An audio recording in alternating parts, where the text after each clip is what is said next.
à tous ceux qui aiment l'Afrique, à tous ces enfants, tous ces dignes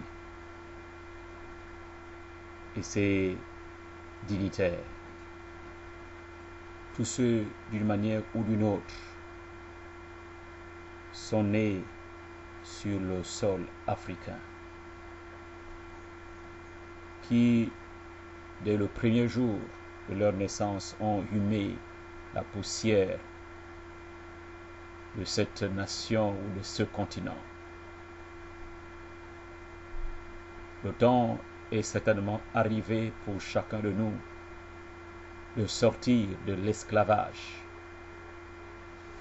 l'esclavage moderne dans lequel l'Occident nous soumet, nous contraint d'accepter. Jusqu'à quand serions-nous alors méprisés, piétinés, humiliés, rabaissés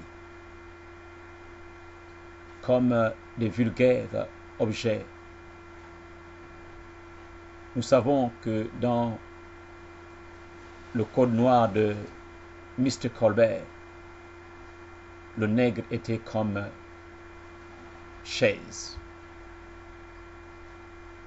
Et aujourd'hui encore, il serait préférable que des milliers de Rwandais, des milliers d'Ivoiriens, des milliers de Gabonais, de Camerounais, et j'en passe, de Somaliens, meurent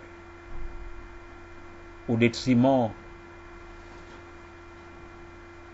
de soi-disant une certaine fierté, aisance. Nous voulons dire tout simplement aux uns et aux autres qui vivent dans ce continent et qui aiment encore l'Afrique. Voici se trouve dans les barreaux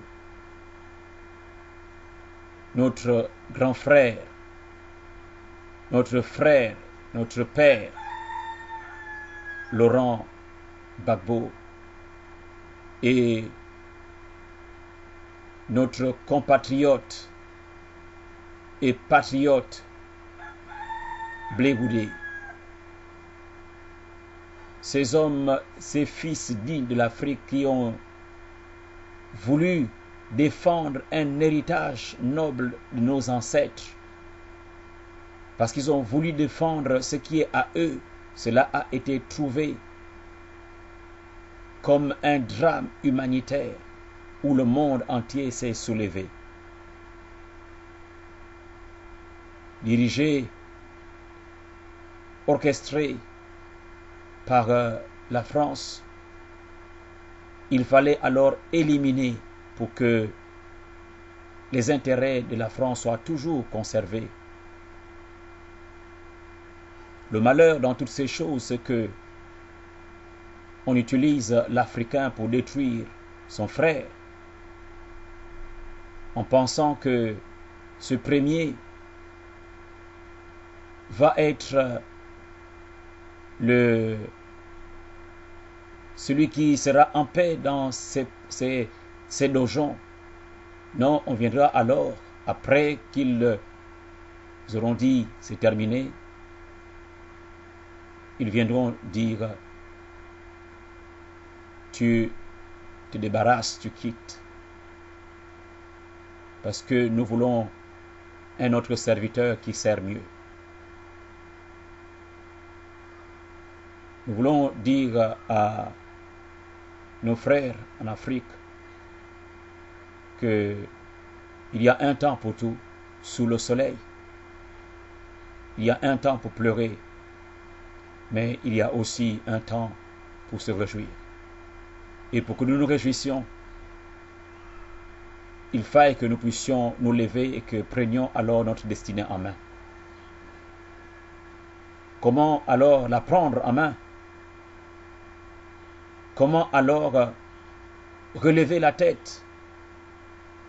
C'est dans l'unité, cette unité qui ne fera pas que celui de l'ouest, du centre, de l'est ou du sud est différent, mais que nous sommes un et une seule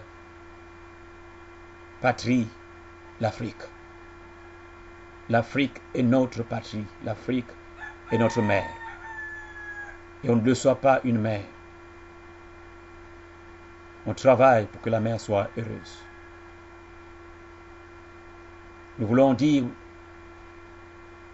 que nous souhaitons que nos frères, Laurent Gbagbo et Blé Goudé, sortent, mais pour qu'ils puissent sortir, crions haut et fort à ces nouveaux maîtres, à ces anciens nouveaux maîtres, que nous n'avons assez.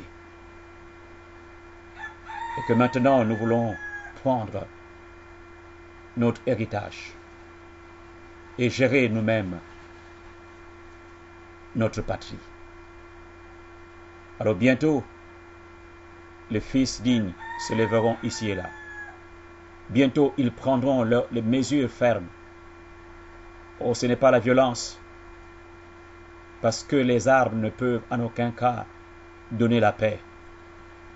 C'est la fierté africaine, la dignité africaine. Et nous nous lèverons parce que nous sommes un continent fort. Nous nous lèverons parce que nous sommes un peuple uni. Peu importe la semence sémée, cette mauvaise semence verra sa destruction et la véritable semence, les fils dignes de l'Afrique, s'élèveront. Telle aussi est la promesse de celui qui règne dans les cieux, le Dieu souverain. Je vous dis pour l'instant à bientôt. Que Dieu bénisse l'Afrique.